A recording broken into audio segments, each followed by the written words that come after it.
Help the Crotch Shot Radio Show grow and thrive by doing something you already do. Shop on Amazon. Amazon always has great deals for whatever you are looking for.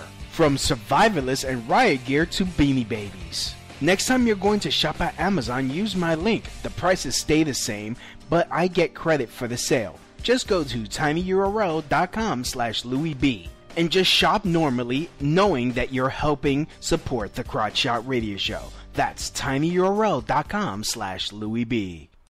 Warning. This show contains mature content.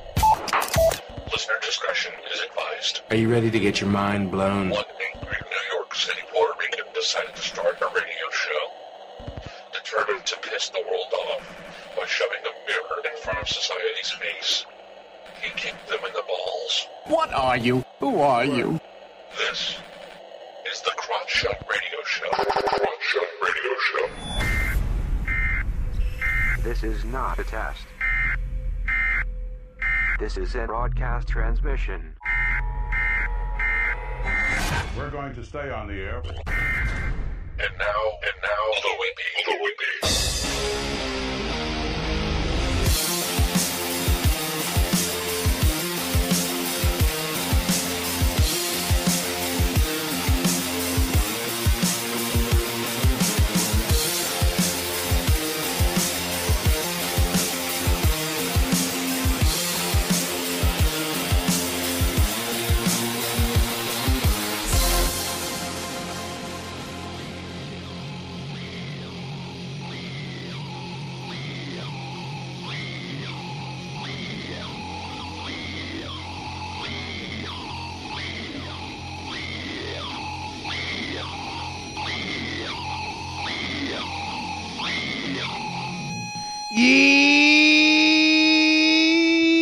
Welcome to the Crotch Shot Radio Show, where we kick the issues in the balls.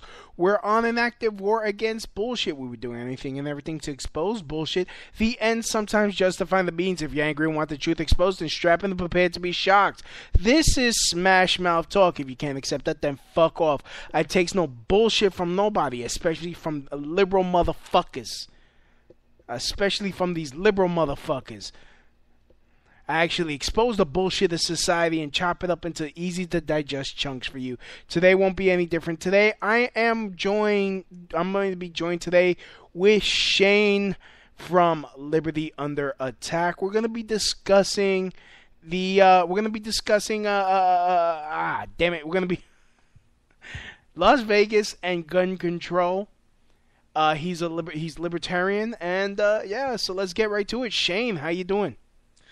Lou, I'm doing well. It's good to chat with you again. Finally, it's been too long. It's been too long. And by the way, when I messaged you a few nights ago and said we need to do a show together, I wasn't inviting myself onto yours. I was saying in the near future I need to have you on mine. But hey, might as well get two birds stoned at once, as Ricky from the Trailer Park Boys would say, right? See, I thought, look, I mean, because I remember giving you an open invitation, like, whenever you wanted to come on.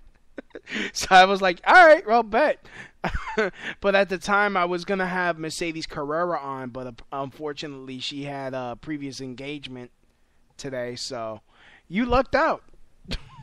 Well, that certainly works. Certainly works. Like I said, it's been too long since we've chatted, and I always, it's always an interesting show when we talk. So, well, yeah, I mean, it's very informative. I mean, the last time I had you on, it was you and Kyle, and oh man, I fell asleep on that show. I mean, not that it was boring. It was just that I like had a long work day.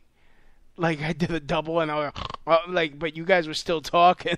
I was like, right, no, yeah, so yeah, I remember that, because Kyle and I would stop talking for like 5 seconds, and you wouldn't say anything, so we just kept rolling with it. Why not?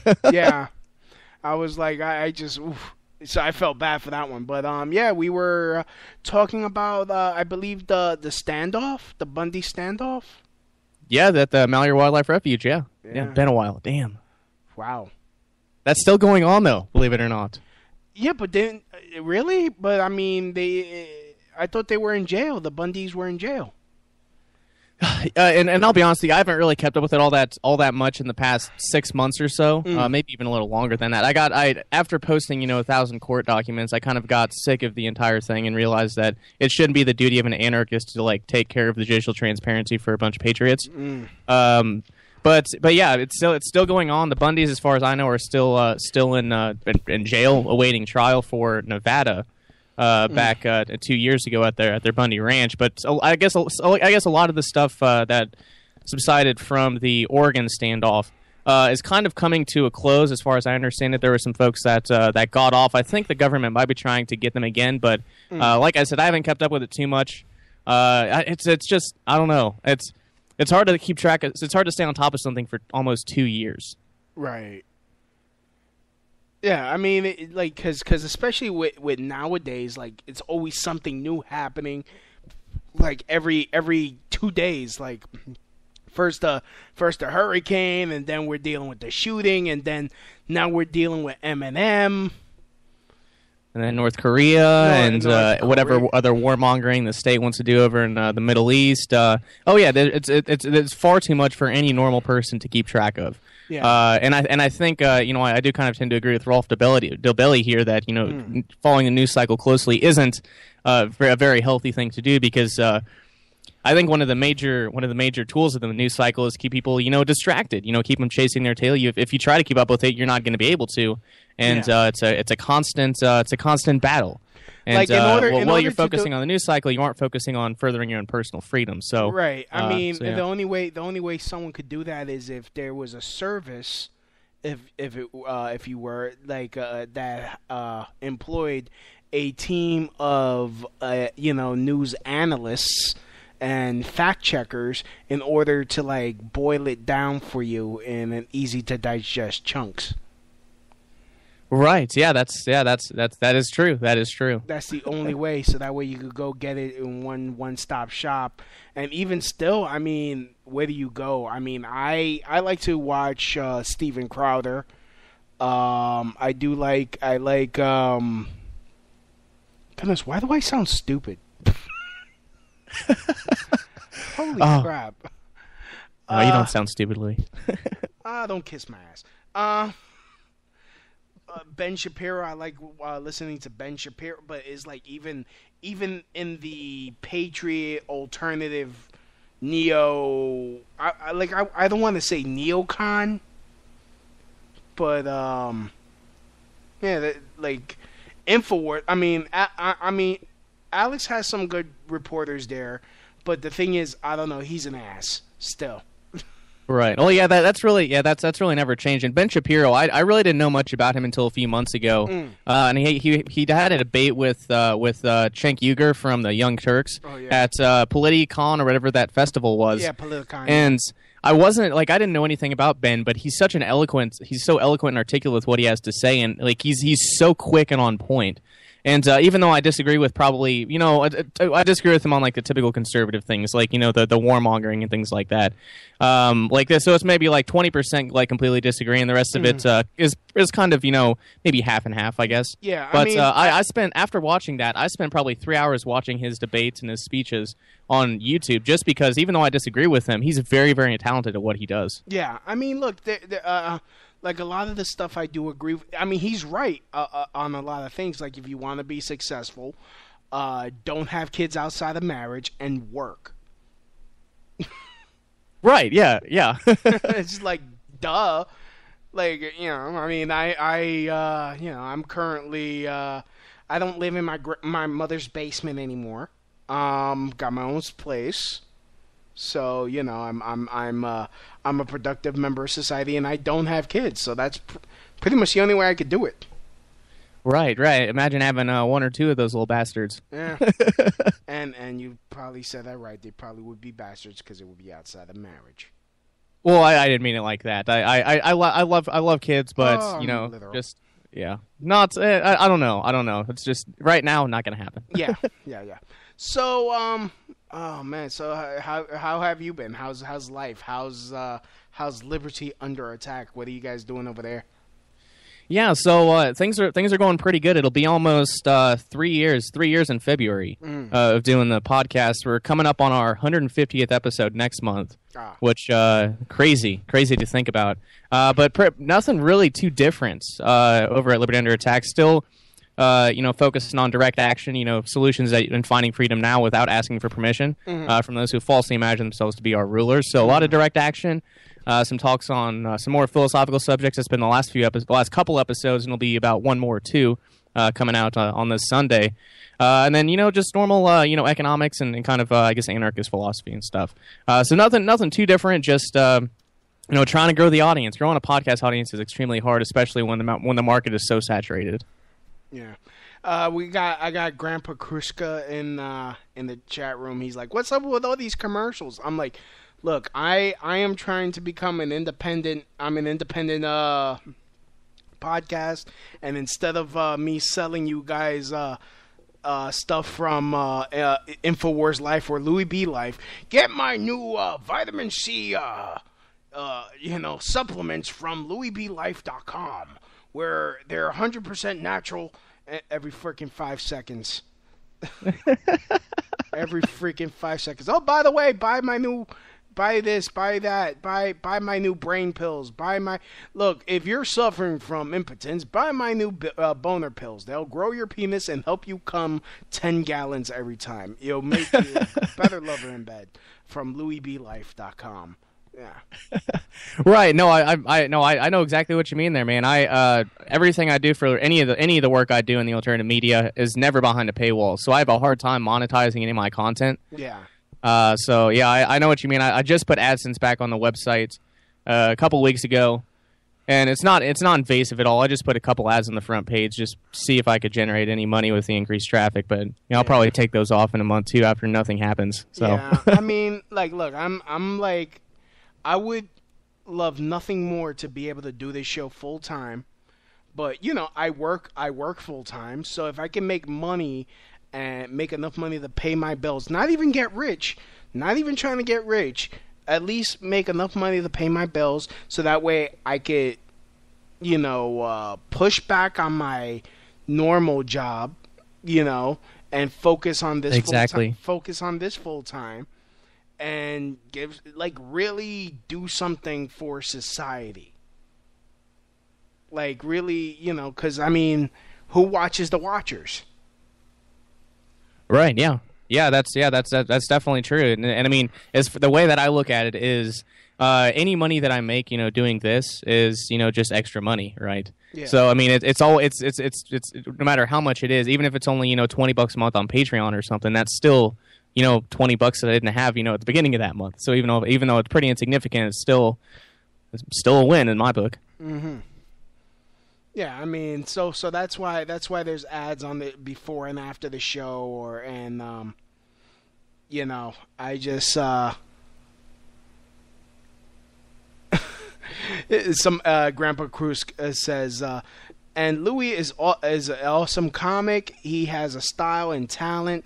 This endorsement is brought to you by Grandpa Krusk LLC. Thank you, Grandpa Krusk. There you go. Oh, that's great. That's great. So, what are your thoughts? Let's just jump right to it then. What are your thoughts on what's going on in what happened in Las Vegas? All right, here we go. So I'm not. You might know this. I think I might have told you this before, but Liberty Under Attack started as a conspiracist radio show, and the first episode we ever did was on 9/11. Yeah. A couple months after that, we drastically changed gears. I became an anarchist, and it kind of shifted to that 100%. So I kind of, I don't really consider myself a conspiracist anymore, and I didn't really look into any of the. There have been a lot of things where people have touted, every time something happens, you hear the false flag crisis actor stuff. But I didn't really give much credence to any of that. But when Las Vegas happened, and it happened, it was probably midnight or 1 a.m. My time, that Monday I think it was, or whatever day it was, and. I was watching the news and just something immediately seemed a little off with it. It did, and I can't really And obviously, I'm sure you've seen a lot of the theories that have been posited. Yeah. I don't give a whole lot of credence to those, but the point is, just as kind of with 9/11, is the official story doesn't make any damn sense at all. Well, I mean, there's certain almost immediately they had to change gears already because it was reported by Laura Loomer. I don't know if you're following her on the Twitter. Definitely follow her because she's on the ground right there now. And she's been working her contacts, so she's actually being an investigative journalist right now. So if you go on her Twitter, she has this guy was there days before. How was he able to get that many guns and no one noticing? Not even the cleaning ladies, nothing. They haven't they have thousands of cameras and other types of monitoring technology in Vegas to prevent cheating and stuff like that. Yet nothing from this guy. And the fact that Laura Loomer, she also exposed that Mandalay Bay has been deleting shit that pertains to this guy.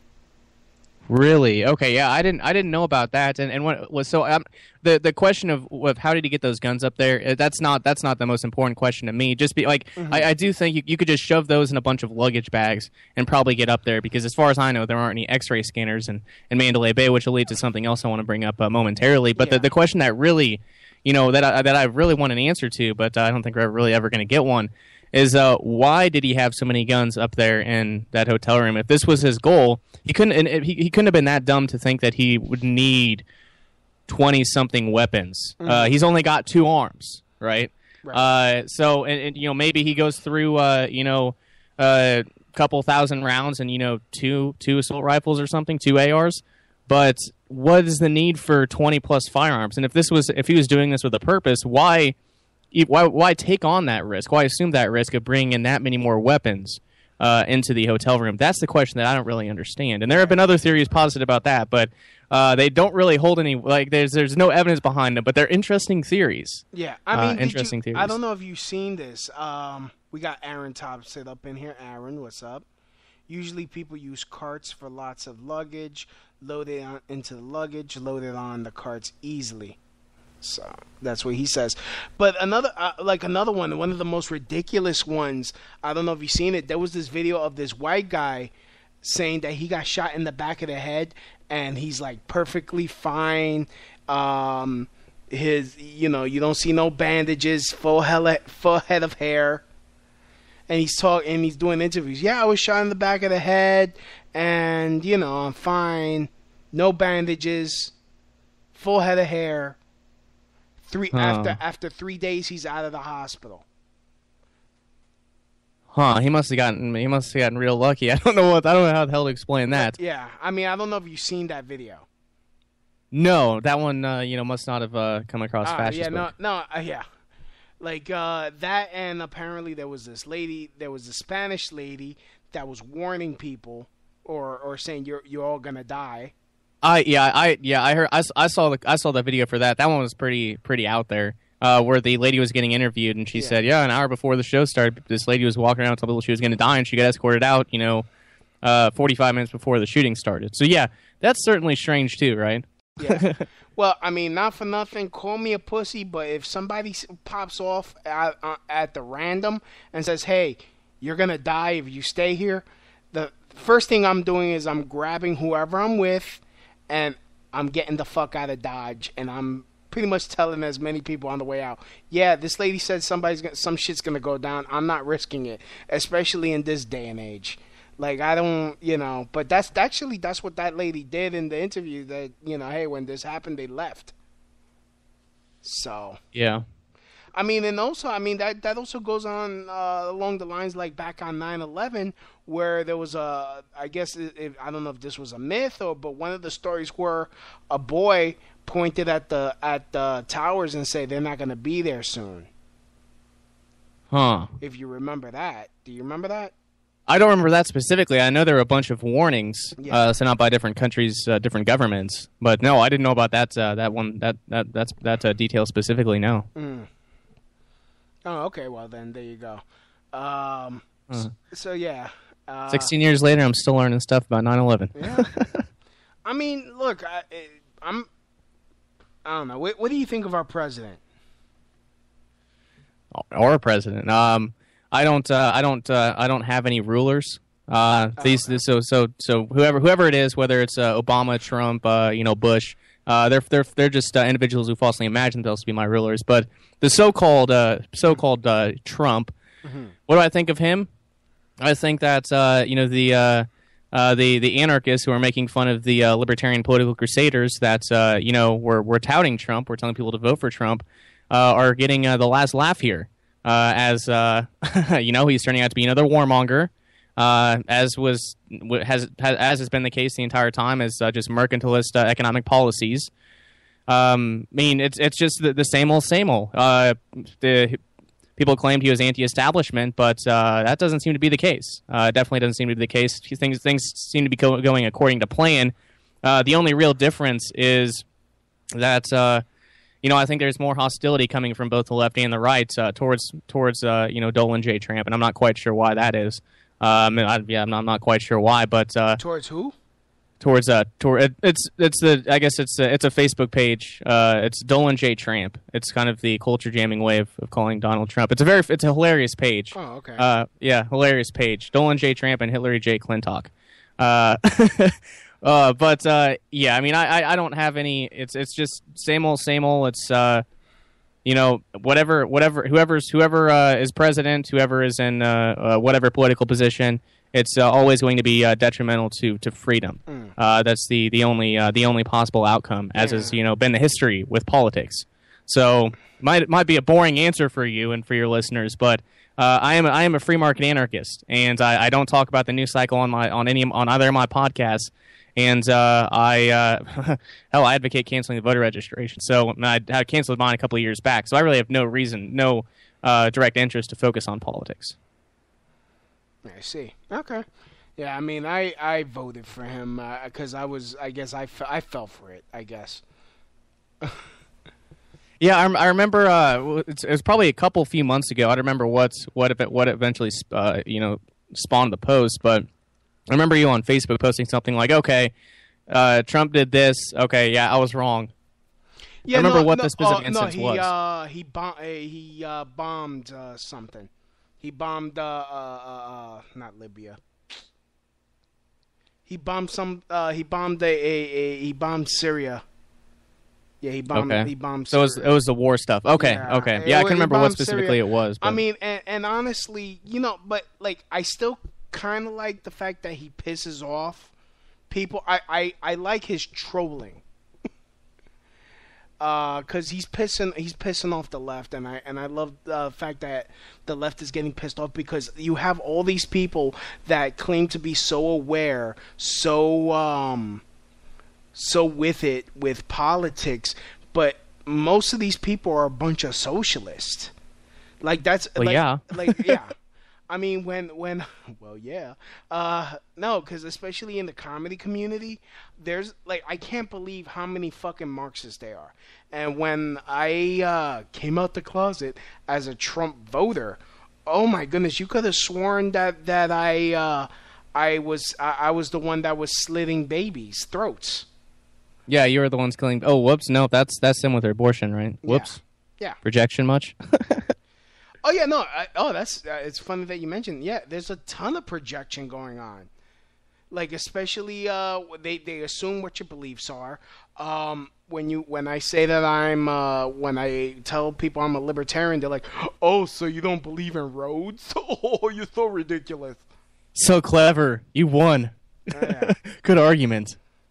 I don't know if you saw my posting on how to argue like a liberal. I don't think so. Oh, okay. Let me get it.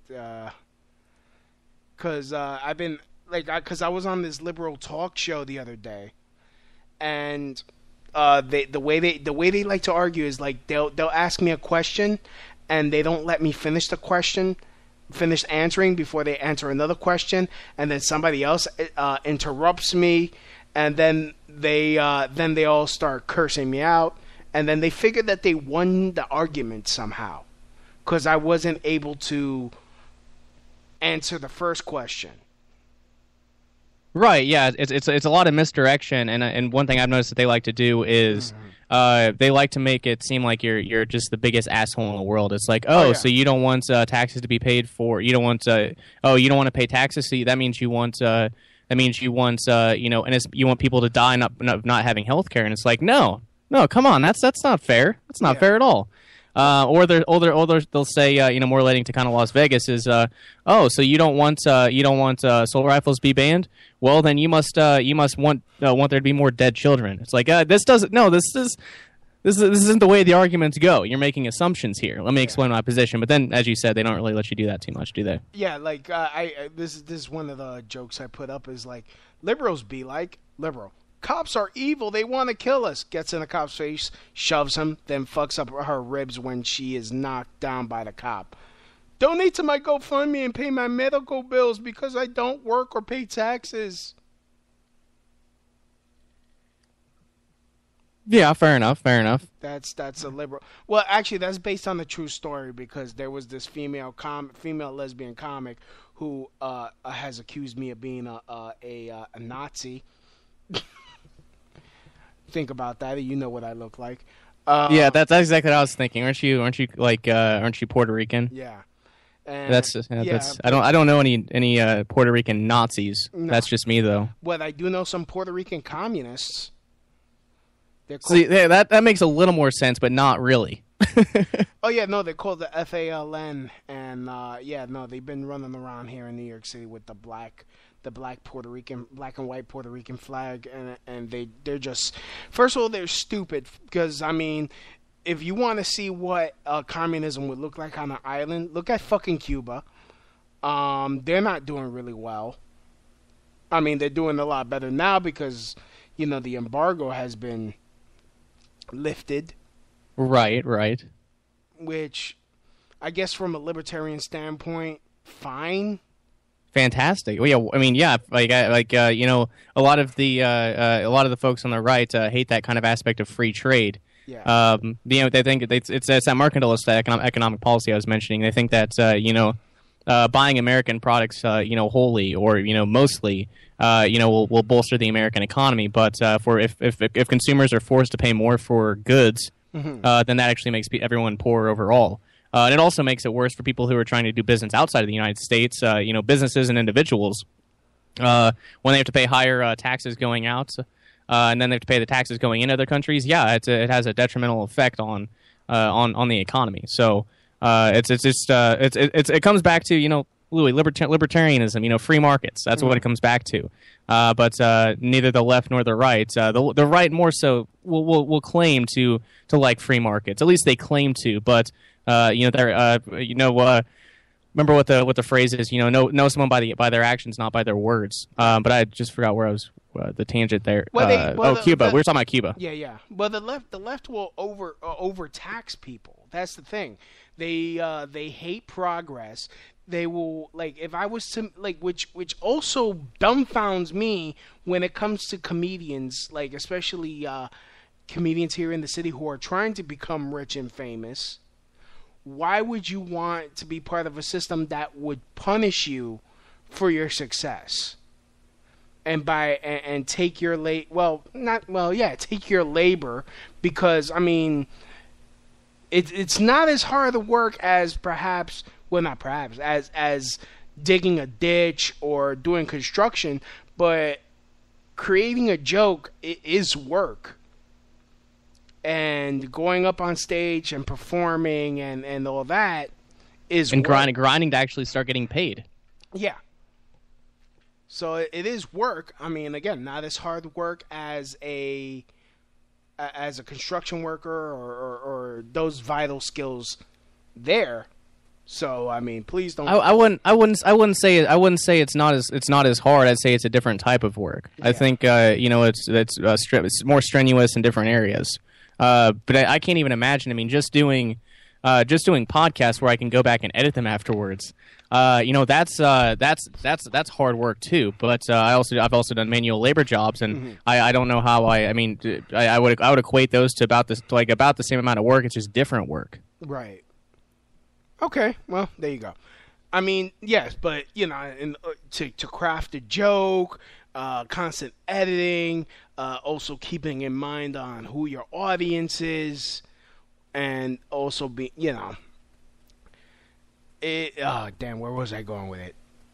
Yeah, why would it's like these comics are spiting their nose, they're cutting off their nose to spite their face, being socialist or Marxist. Like I had a comic trying to convince me that Marxism wasn't being done correctly. No, of course, yeah.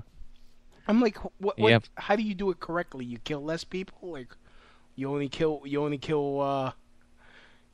one type of person? Like, how do you do it correctly? Yeah, that wasn't real communism, or that wasn't real socialism. Okay, and my argument back to folks when they say that last year I got in a debate with one of these assholes on Fascist Book about it, and he claimed that Germany wasn't real socialism. And it's like, okay, whatever. But here, let me pose this question to you, bud. When you centralize so much power onto one person or one group of a group of people, what do you expect to happen? Like, what honestly do you expect to happen? Power corrupts, and absolute power corrupts absolutely, as Lord Acton said. So, I mean, it's just a bunch of naivety on the part of these folks. They fail to understand history. They fail to look at all of the historical evidence. 230 million plus individuals murdered by governments via democide, and that's not including war casualties. And then you just look at all of the impoverishment. You look at Venezuela and what happened to Greece a couple of years back, and these governmental systems, or I would say governmental systems in general, are doomed to fail, but more specifically and more rapidly, the socialist and communist variety, all of this evidence is out there, but they refuse to look at it. They just say, that's not what I want. And you look at what their platform is, so to speak, and it's exactly the same damn thing. Yeah. So it's what you would expect from people who don't allow logic and reason into their life, and they fall prey to a great man like Bernie Sanders. Yeah, like where he talks about socialist capitalism. Oh man, like, huh?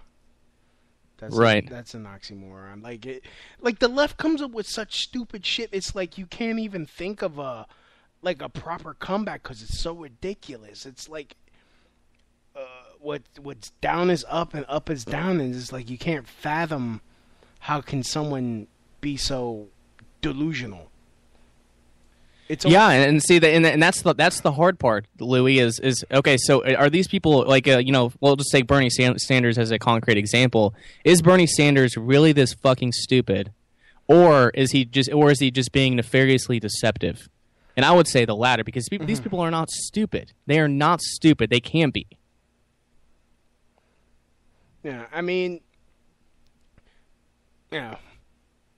like it still amazes me that people. Still, like, they would, like, especially God, I'm just, forget it. I was, like, about to change the subject. No, forget it. Never mind, continue. Well, no, that's basically it. I mean, I don't know. I mean, a lot of these individuals went to, really higher level institutions, and sure, like, they may have been misled in a lot of areas, especially if they went to, I guess pretty much any college you go to nowadays, you're going to get that kind of, leftist slant, as I experienced. Yeah.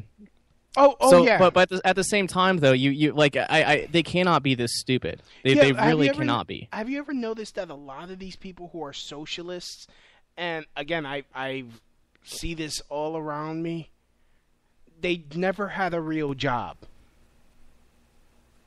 Bernie Sanders never had a real job. Hillary Clinton, she got rich somehow. Like, even Trump asked, how did you make your money? You never owned a business. She's a Saudi queen. They paid her. She graduated from high school, and they said, "Well, we'll pay you." No, I don't know if that's true or not, but yeah, I don't know. I know. Like, I know once she got into politics, I mean, she charges so much for speeches, and she writes shitty books and gets money from that, and Yeah. and all of that, and obviously her politics and getting a bunch of did you see- money from really terrible governments around the world. Did you see that she got confronted by again Laura Loomer? She was confronted at a bookstore here in New York City, and she was asked about the emails, asked about Benghazi, and then as she was being escorted out by Secret Service, she saw Huma Abedin and said, "Huma, when you gonna divorce your husband for text messaging underage girls?" Oh, It was fantastic. And then she tried to confront her again at a book signing in Costco, where they had her next to the toilet paper. that's fitting. Yeah, Yeah, wipe up all the shit in the area. Yeah. but yeah, it's just like I can't see how people. I'm still with her. I'm like, you're a racist because you voted for Trump. Oh, because I didn't vote for the white woman. Yeah, it's the identity like- politics definitely has something to play with this I too, mean, which look- that's frustrating in its own merit. And I even spoke about this last week because I was like, with Trump talking about Puerto Rico, and I'm like, bro, you're making it hard for us to defend you. Can you shut the fuck up for a couple minutes? That's not possible. That's not Can possible. can you shut the fuck up for? Can you like not like say something dickish? Like I respect his ability to piss off the left. Like, That's not hard. That's not hard to do, though, Louis. Yeah, I know. That's but, so easy. But the fact, I mean, he just has a bigger pulpit to do it from. yeah, but the thing is, he doesn't even have to say words. He says "kafefi," and it was part of the liberal news cycle for like weeks. What did Trump mean by kofefe? Kafefe. And then you have a bunch of the left people. You know what I think this is? I think he's being racist towards minorities. Yeah. Like, oh, that's a strange little correlation to have there, but whatever. or this is an anti transsexual term kafefi from the Greek word kafefathos, meaning chick with dick. I don't know. God, yeah. I don't know. It's like they make up this shit, and it's like, oh, see, he can't be my president because Kafefi.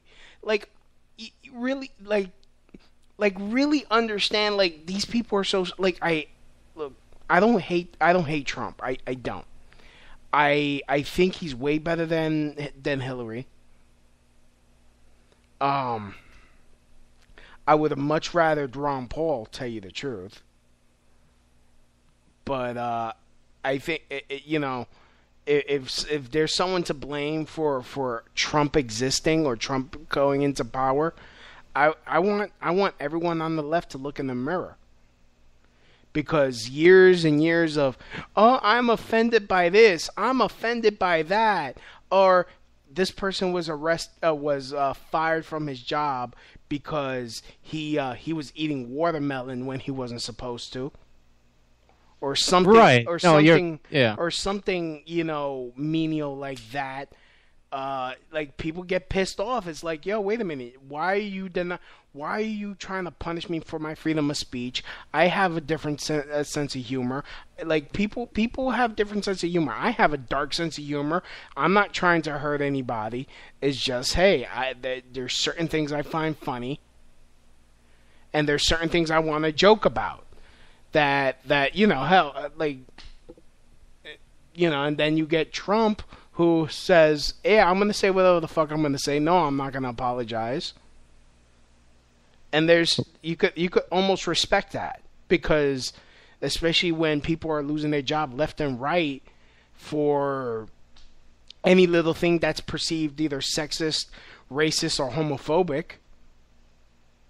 He's in an interesting position there, though. With he owns a bunch of companies, so so he's kind of immune to that sort of more socially. I'm sure. I guess it might be if people stop patronizing his companies, which I don't think he really runs risk of that. But yeah, I guess I'll make 2 points here. So one, yes, I will agree with you on the point that it was the left that got him elected. And I remember there was I can't remember where it actually originated from, but a lot of the news organizations, like the first year of the campaign, probably in 2015. When they ran, Trump's speeches, unedited, like the entire duration, for that first year, and they gave him all that airtime. A lot of the outlets were like, yeah, we made a mistake there. Like we probably played a role in him getting elected. And then as you said, yeah, the left, the left essentially, at least as far as the division happening in this country, yeah, that certainly had something to do with Trump getting elected. But I guess the counter argument I would make was, is that the president is not elected popularly, as the leftists, so accurately pointed out when Hillary won the popular vote, but Trump won the Electoral College. It's the electors. If you're one of those special people in those positions in one of the various 50 states in this country, then you can select the president. But if you're just a normal old Joe, you have no say whatsoever. So, sure, maybe as far as publicity and also kind of the climate in America around the time of the election, that probably had something to do with him getting elected. But again, I like to point out every time that there's one position in the United States government where individuals have literally no say whatsoever in how he gets and who gets elected, and that is the president, because he's elected by the Electoral College, not by the electorate at large.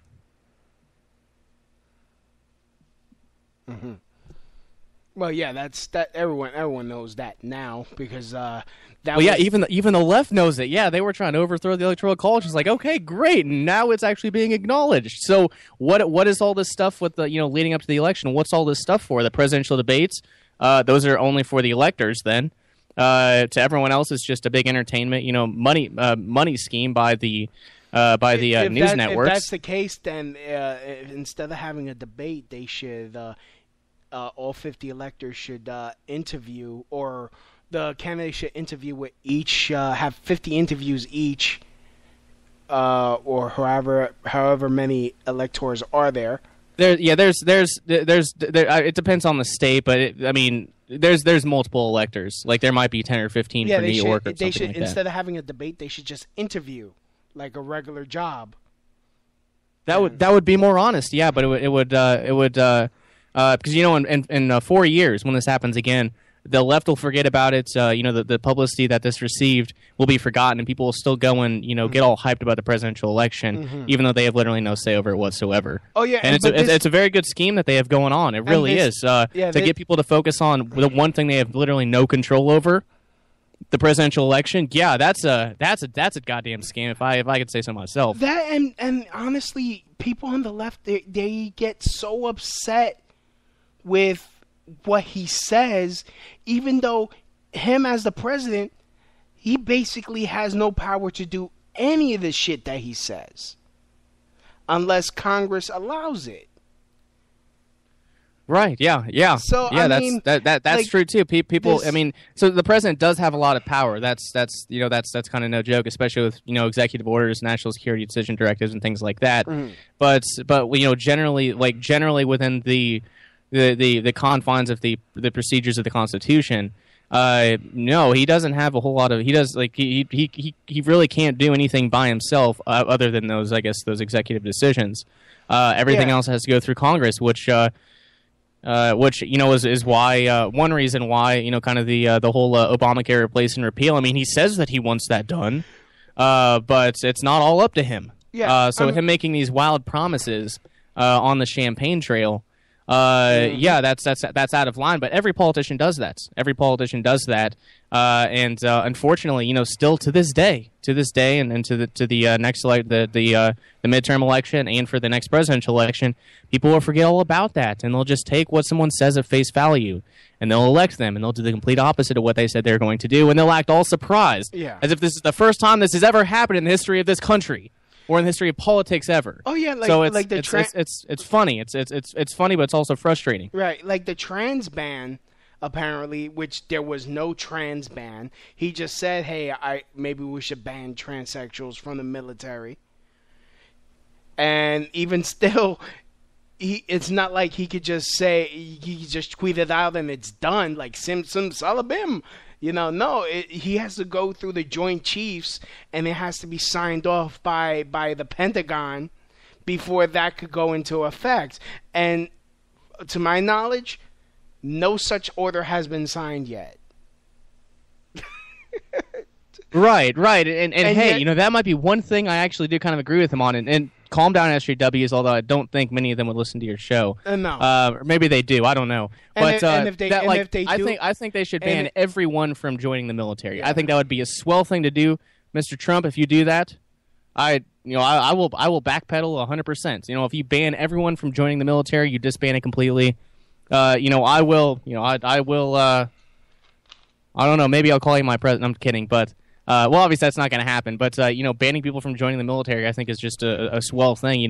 Tossing less cannon fodder out there to die for those who falsely imagine themselves to be our rulers. So yeah, but you want to know how if you really think about it, it is kind of brilliant because now you have people who wouldn't normally join the army possibly joining the army now just to spite our president.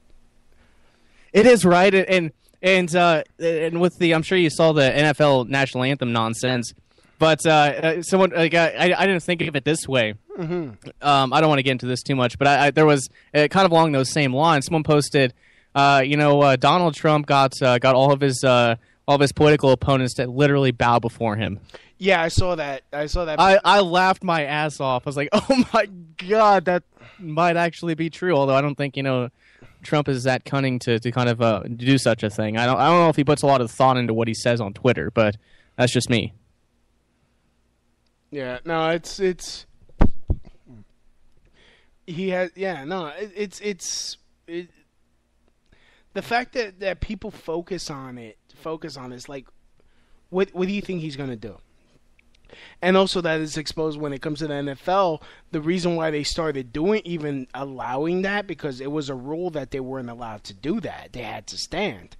But when the United States government stopped giving them their welfare money, the $100 million in welfare money, that's when they stopped with being patriotic.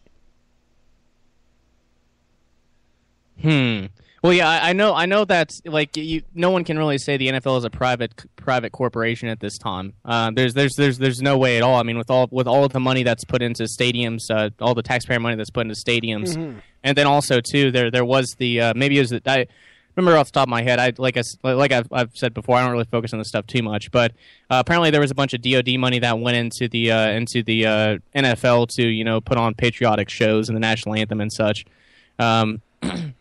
So I don't know what changed now. I'm not sure. Yeah, I haven't heard what she said where they have to actually do that now. But I don't know. That's kind of just a little bit of a I don't know. It's just so stupid to me. It's so stupid to me. Yeah, I mean it makes it like these people just focus on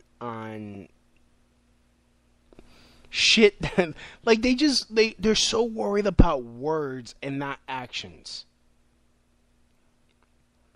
Like, they focus on they just, oh, my feelings were hurt, my feelings. Like, fuck your feelings, honestly.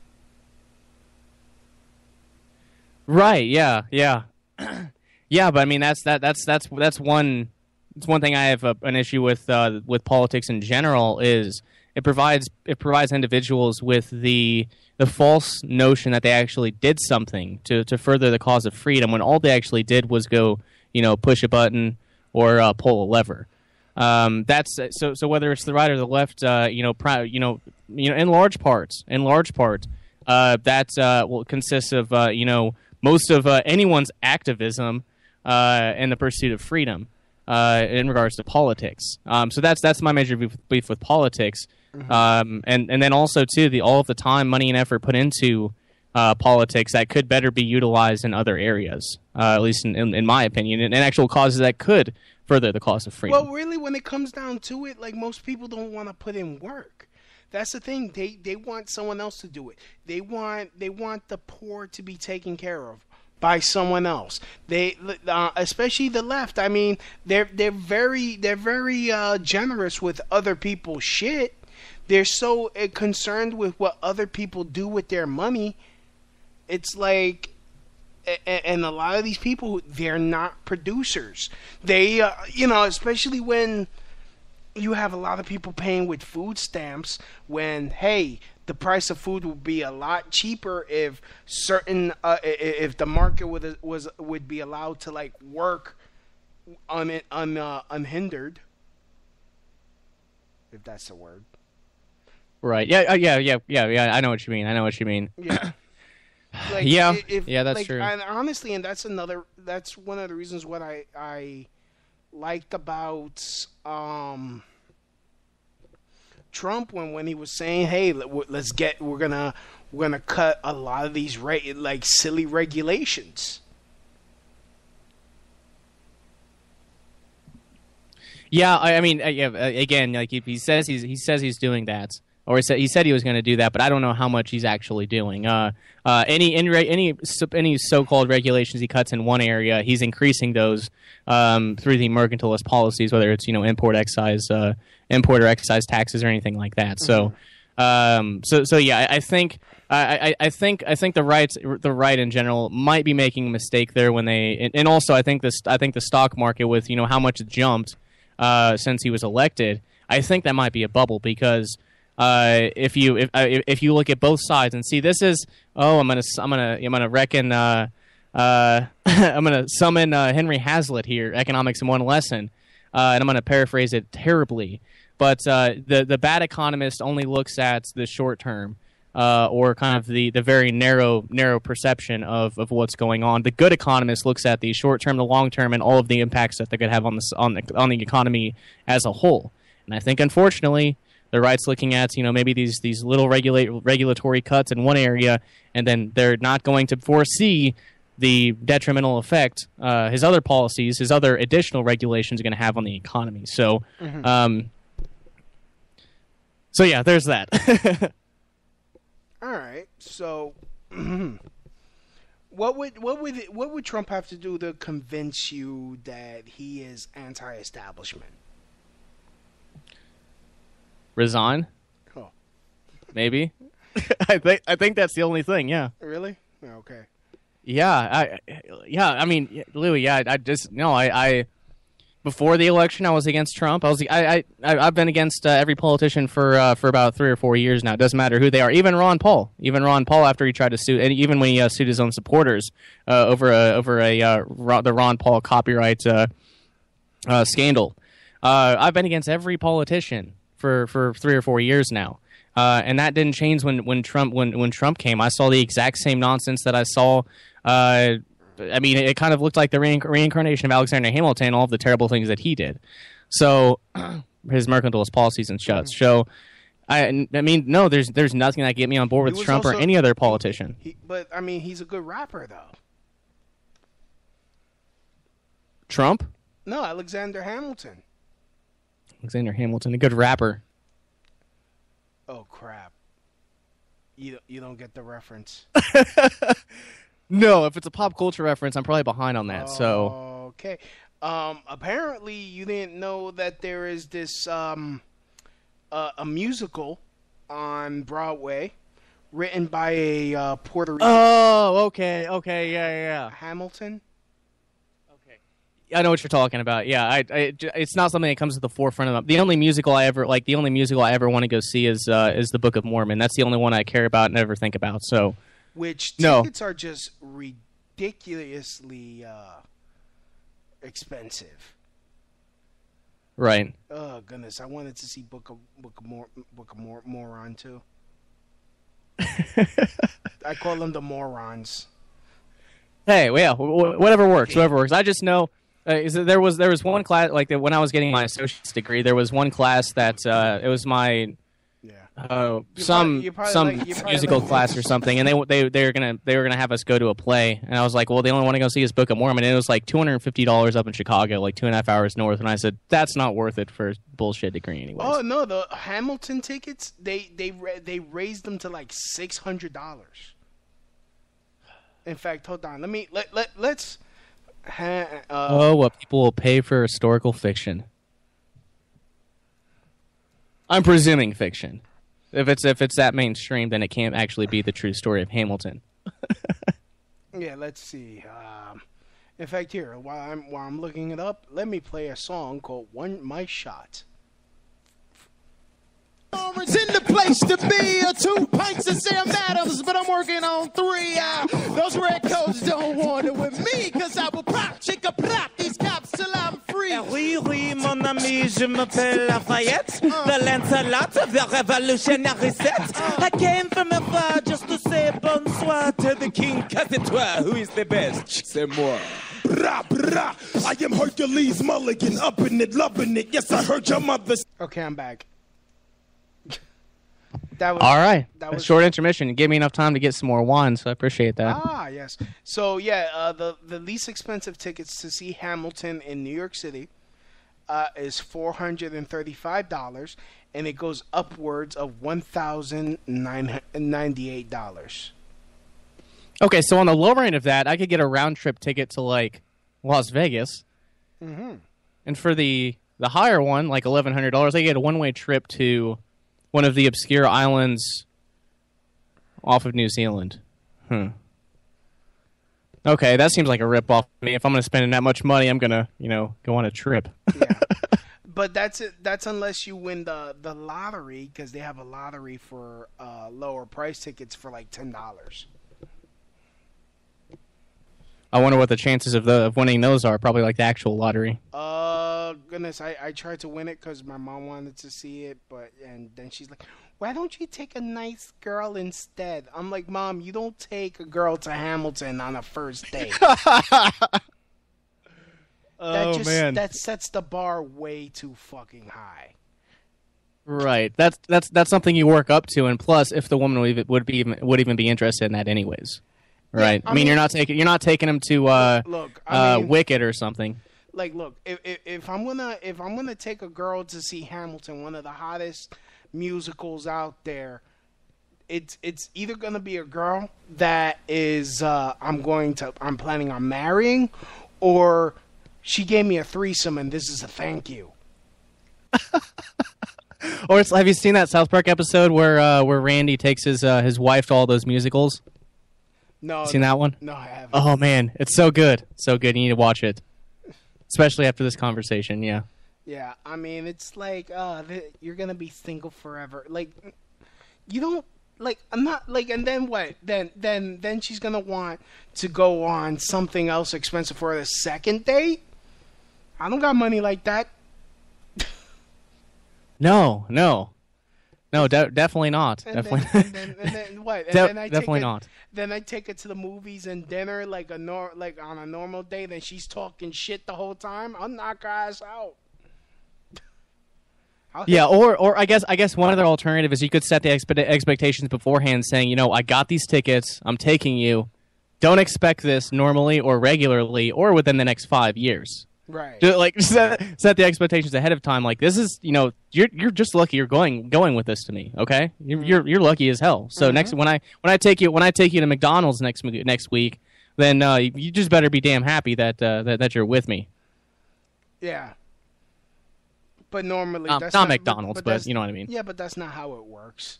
That's not how it works with girls. You gotta, like, once you set the bar that high, they expect it all the time, or they're talking shit about you to their cousins and their girlfriends, and they're like, he's so cheap. He took me to Hamilton, and then now he wants to take me to the fucking movies. Ew, girl, you better dump his ass. I know, he just doesn't try. Oh. Yep. I could see that side too. I'll be honest with you, it's been about 4 years since I've been in the dating scene. Before that, the women were awful, generally. But a couple of them, just like going to Chipotle for lunch, and that worked for me. Chipotle is our favorite restaurant, so it worked. It was cheap and everything. But, but yeah, apparently it doesn't happen too often. Especially, I haven't dated my mid-20s yet, so I'm not looking forward to it, man. I've been, in my position, voluntarily not really looking forward to that. So, not fun.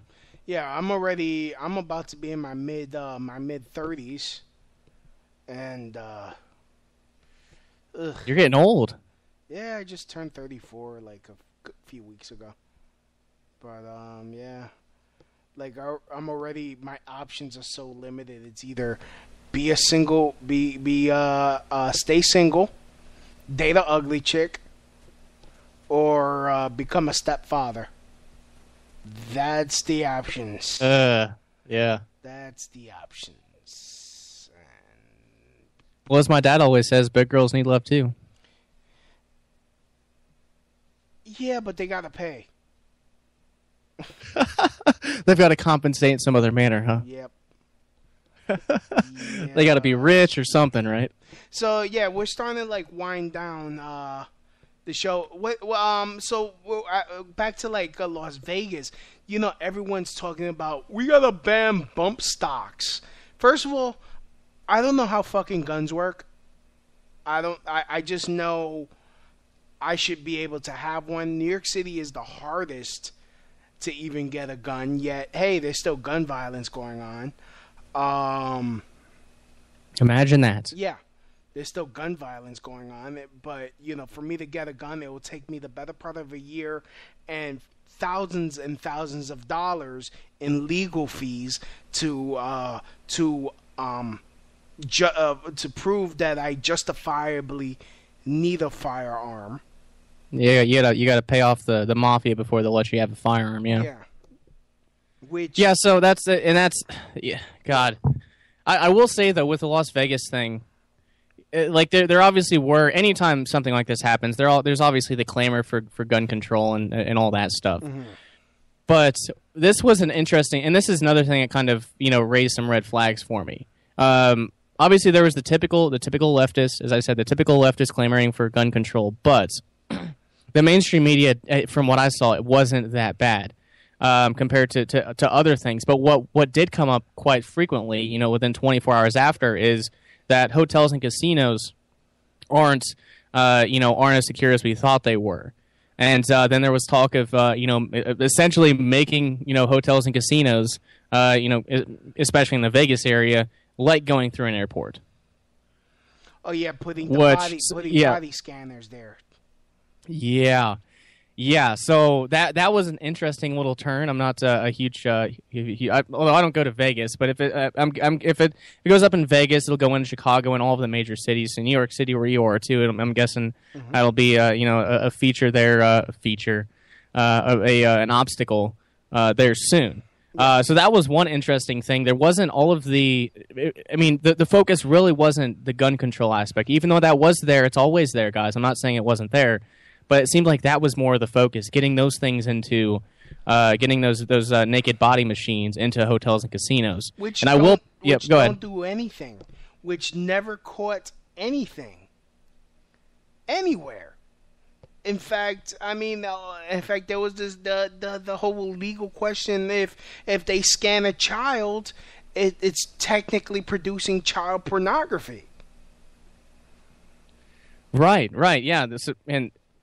And there's a really good video. I don't want to give another free plug on your show, but it was a really, really good video that was what first set me on to the naked body scanner, I guess, potential agenda, or kind of like the Rahm Emanuel, never let a good crisis go to waste. Have you ever heard of TruthStream Media? No, I have not. Okay, I think they were Aaron and Melissa Dykes were ex Aaron Jones or ex Alex Jones, reporters. And they put out a really good video, eerie predictions in Vegas, qui bono. What happened to Aaron Dykes? Yeah, correct, yeah. No, what happened? Whatever happened to Aaron Dykes? He's not on InfoWars anymore? No, they left. They left to do their own thing, TruthStream Media, and it's. I will say, there was a lot of, and I understand, especially with a lot of folks on my friends list that, really don't look into conspiracies. I mean, they knew something was up with this too. But I will say, the video they put out was the best laid out with evidence and potentially what's to come with the Las Vegas shooting. So I would recommend your listeners check that out. Eerie Predictions in Vegas, Cui Bono by TruthStream Media on YouTube. But I guess that there are a couple other points here, and so yeah, you mentioned the banning the bump stocks. Yeah. Well, I'm sure you saw that the NRA backs regulations on those. What are bump stocks? So I'm not. I shoot. I shoot ARs and I shoot shotguns and pistols and such. But I'm not a gun nut, so to speak. And that's not a pejorative at all. I wish I was a gun nut. I just don't have enough time to get involved as much as I'd like to. But apparently, a bump stock is just something that it's a semi-automatic weapon, but it acts like a fully automatic weapon. So it's still a semi-auto, but it's just an accessory. That doesn't turn it fully automatic, but it kind of mirrors such an effect.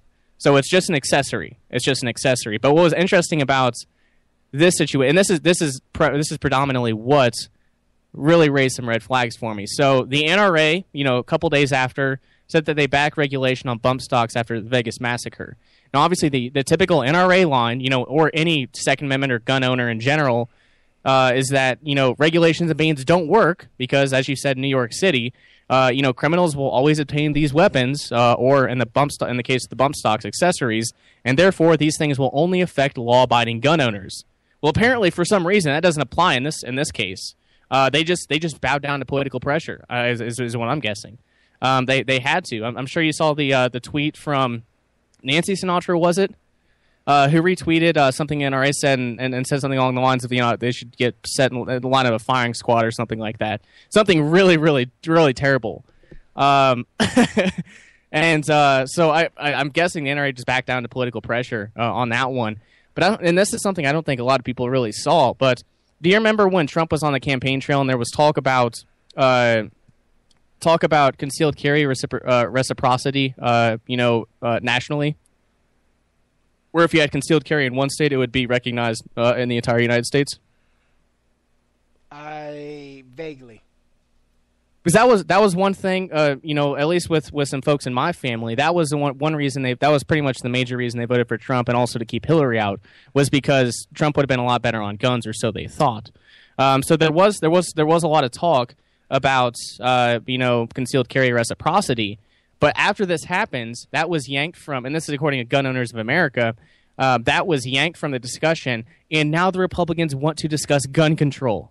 So now the left and the right are teaming up on gun control, going against all of their rhetoric in the past, going against all of the actual logical arguments they made in favor of firearms before, and now the left and the right are teaming up to limit individuals' natural right to self-defense. So that's what really threw me off. Typically, you have that division there. And I would say good division. The left typically clamors for gun control, and the right are the only rational ones in the argument, which I don't really compliment the right ever. So that's a pretty major thing. The right seems to be the only one with the voice of reason when it comes to Second Amendment and firearms. But in this case, nope, they're going to work hand in hand with the left. So I don't know about you, man, but that's strange.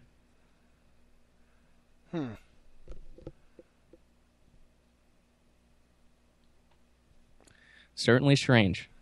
So, all right.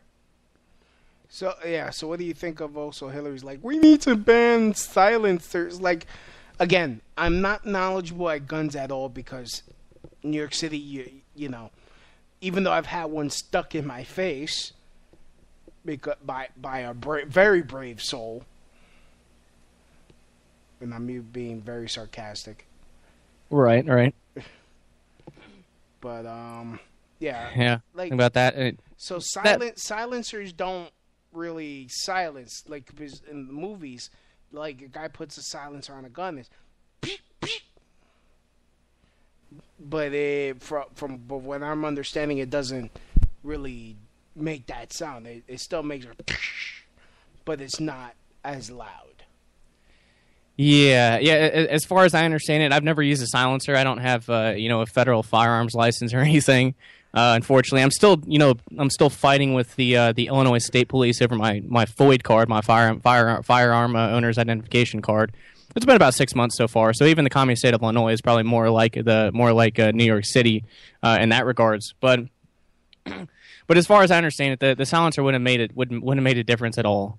And plus, there were some really good videos. If you have a semi-automatic rifle with a silencer on it, especially with the bump stock, the silencer will actually burn off.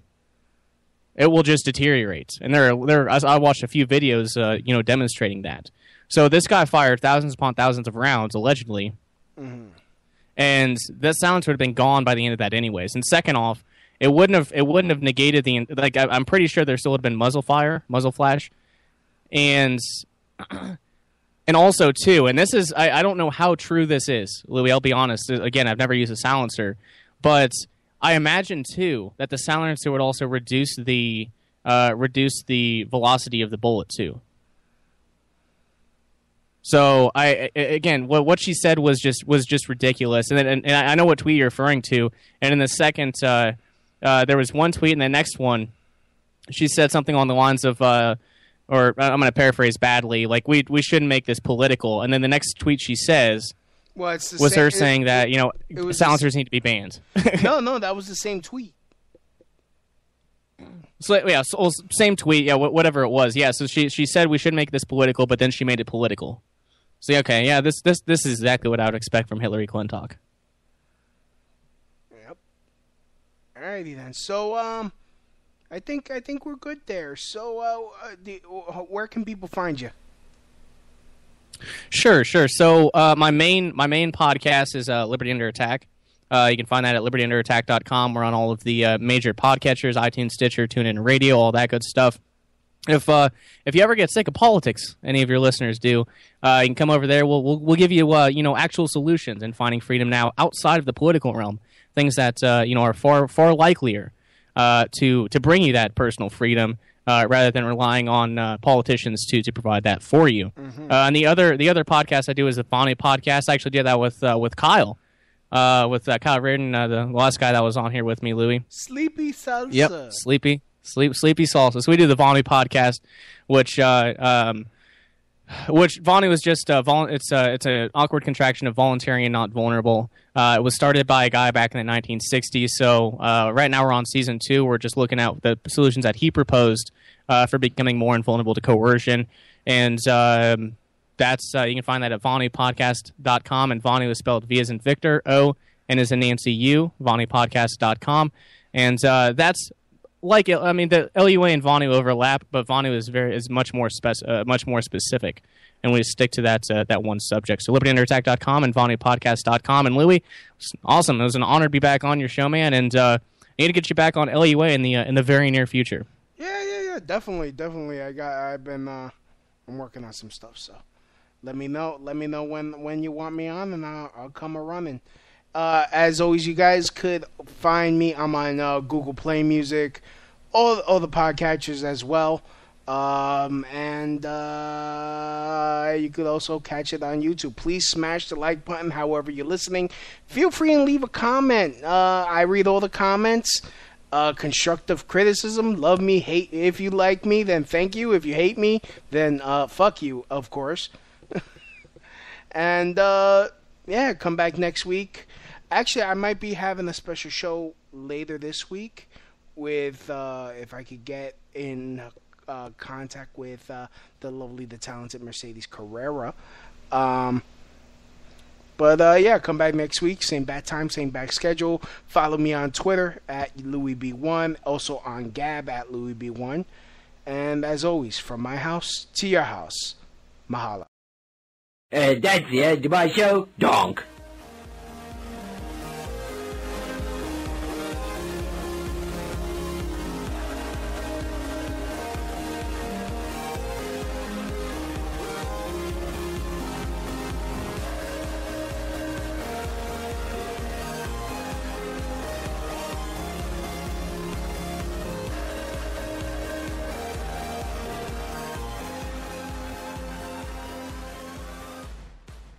Help the Crotch Shot Radio Show grow and thrive by doing something you already do. Shop on Amazon.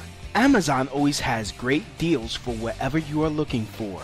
From survivalists and riot gear to beanie babies. Next time you're going to shop at Amazon, use my link. The prices stay the same, but I get credit for the sale. Just go to tinyurl.com/LouisB and just shop normally, knowing that you're helping support the Crotch Shot Radio Show. That's tinyurl.com/LouisB.